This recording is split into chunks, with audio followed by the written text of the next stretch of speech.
Fala, meus queridos, professor Jean aqui de novo e hoje nós vamos falar sobre teoria dos conjuntos. Vamos deixar de enrolação, Jean, e vamos logo para nossa vinheta maravilhosa?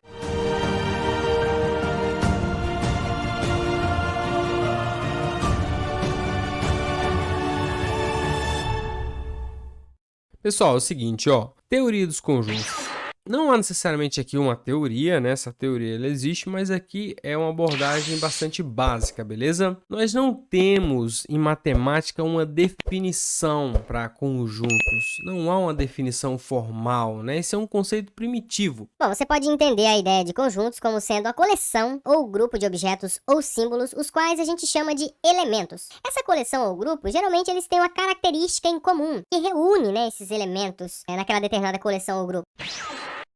Então, como seria isso? Ó, eu peguei aqui um exemplo, o G4 do Brasileirão 2020, essa tabela linda e maravilhosa. Percebam que os times que formam o G4 do Brasileirão em 2020, eles têm aqui uma característica em comum. Então, isso aqui nós podemos tomar como um conjunto, né? Conjunto aqui formado por esses times, ó, o Flamengo, o Internacional, o Atlético Mineiro e o São Paulo. Estão listados aqui, né, esses 4 times, Flamengo, Internacional, Atlético Mineiro e São Paulo. Eu vou deixar claro já aqui uma coisa. Polêmica, polêmica. Eu já não listei nenhum outro time aqui porque, para mim, não é time grande. Time grande são os que estão aqui no G4. É isso aí, falei mesmo. Então, ó, Palmeiras não tá no G4, não merece ser citado. Corinthians não merece ser citado. Quem mais? Santos. E aí é o seguinte, se você acha que o seu time foi injustiçado, que é time grande, que eu tinha que ter listado aqui nesse exemplo, coloca aí, hashtag faltou e aí bota o nome do teu time, beleza? Bom, eu aqui não tô fazendo campanha para nenhum time, viu? Vou deixar bem claro, vocês vão perceber que aqui é isonomia, isenção total, não tem nada direcionado aqui.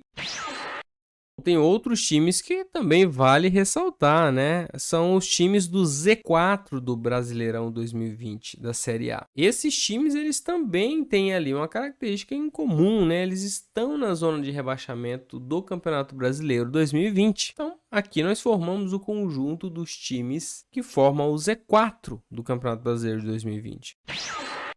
Eu vou dizer para você o seguinte, ó, eu percebi um negócio. Na aula online, muita gente ficou com vergonha e não assumiu o time. Tem que assumir. Se você é torcedor de um desses times aqui, ó, do Vasco, do Goiás, do Curitiba ou do Botafogo, coloca aí nos comentários, tamo junto e o nome do teu time. Porque vida de torcedor é isso, né? Sofrer. Bom, então, listados aqui quais são os times que compõem o Z4, né, do Campeonato Brasileiro 2020.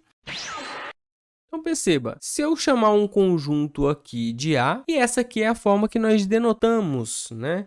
Se esse X ele pertence ou ele não pertence a esse conjunto. Mas aqui vale ressaltar uma coisa muito, mas muito importante, que é o seguinte: o conceito de elemento é uma coisa relativa. Um conjunto ele pode ser um elemento de um outro conjunto. Por exemplo, você é aluno da tua turma aí na tua escola. Então você é um elemento da sua turma. Então você pertence, por exemplo, a um primeiro ano aí. Só que essa sua turma, ela está contida na escola toda. Antes, a tua turma era o conjunto que você estava inserida. Mas agora, a tua turma passou a ser o elemento de outro conjunto. Então, ó, esse conceito de elemento aqui ele é relativo e vale muito bem frisar isso aqui que faz diferença mais adiante pra gente, tá? E tem 3 formas principais de a gente representar um conjunto, pessoal. Essas formas estão aqui, ó. A primeira é a enumeração desses elementos. A segunda é uma propriedade em comum dos seus elementos. E o terceiro é pelo diagrama de Venn. O que seria, então, a enumeração dos elementos? Pessoal, a numeração é exatamente isso, é listar todos os elementos. Como exemplo, nós usamos ali, ó, o conjunto dos times do G4 do Brasileirão 2020. Nós podemos listar todos esses elementos. Eu chamei aqui de conjunto G, né, de G4, que é o Flamengo, o Internacional, o Atlético Mineiro e o São Paulo. A outra forma, que é através de uma propriedade, que eu demonstrei aqui então, ó. Através de uma propriedade comum a esses elementos, eu chamei aqui de conjunto G, né, de G4. X pertence ao Brasileirão 2020, tal que X é menor do que a quinta posição, ou seja, vai até a quarta posição. Então, nós determinamos aqui, por uma propriedade característica, o mesmo conjunto, só que agora por uma propriedade. E a outra forma, pessoal, é o diagrama de Venn. O diagrama de Venn é bastante conhecido, né? Ele é essa região que fica delimitada ali. Pode chamar do que quiser, chama de bola, chama, enfim. Aqui nós estamos listando também o G4 do Brasileirão, ó. Flamengo, Internacional, São Paulo, Atlético Mineiro. Então são 3 formas que nós podemos listar esses nossos conjuntos que nós estamos trabalhando aqui. Agora tem uns conceitos bastante importantes que nós temos que falar sobre conjuntos. Primeiro, a ideia do conjunto unitário. O nome, né, bastante intuitivo. O conjunto unitário é aquele que possui só um elemento. Então eu chamei aqui o conjunto C, de campeão, e eu listei por uma propriedade, né? X tal que X é campeão do Brasileirão 2020. Foi o Flamengo. Então, ó, eu listei, através de uma propriedade, um conjunto unitário. Um outro conceito importante aqui em teoria de conjuntos é o conjunto vazio. O conjunto vazio é o conjunto que não tem elementos. Então, eu listei aqui, por exemplo, ó, o conjunto N seria o ano em que o Flamengo foi rebaixado. Como isso nunca ocorreu, né? Então, esse conjunto N, ele é vazio e ele pode ser representado aí com essa bolinha cortada aí ou essas chaves ali sem nenhum elemento dentro. E o conjunto universo, pessoal, esse conceito também é bastante relevante aqui, representado por essa região retangular. E dentro desse conjunto universo, geralmente nós utilizamos o diagrama de Venn para organizar melhor as informações. O que seria esse conjunto universo? Imagina, por exemplo, na tua escola, né? A tua escola é o conjunto universo. Se você listar a turma A, turma B e turma C, a tua escola pode ter mais de 10 turmas. Então, dentro desse conjunto universo, que é a tua escola, você lista ali algumas turmas que é de interesse para a análise que você for querer realizar. Seguindo então agora falando sobre subconjuntos, agora nós entramos num tópico bastante importante. Tomando aqui 2 conjuntos A e B. Dizemos que B é subconjunto de A se e somente se todo elemento de B for elemento de A. Mas como assim?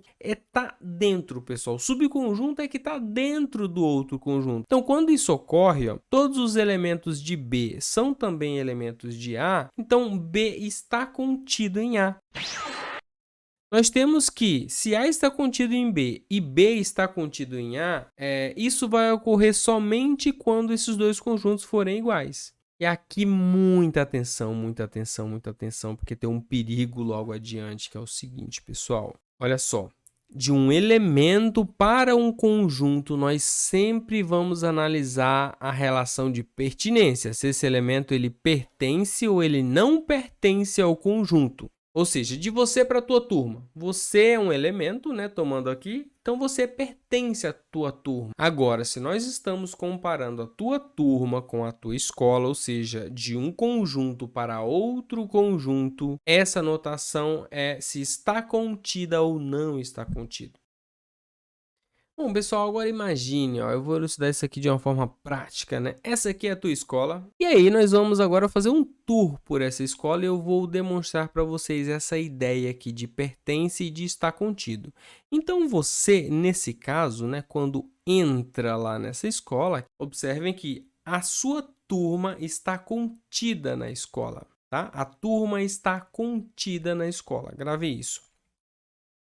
Agora você, em relação à sua turma, você pertence à sua turma. Então, em matemática, essa diferença sutil aqui é bastante importante. Se você conseguir fixar isso aqui, eu vou ficar muito feliz. Que você, em relação à sua turma, você pertence ou não. Sua sala, em relação à escola toda, nós julgamos que ela está contida ou não. Essa diferença sutil vai ter uma importância significativa mais adiante nos exercícios que eu vou voltar aqui com vocês, fazer menção a esses exemplos.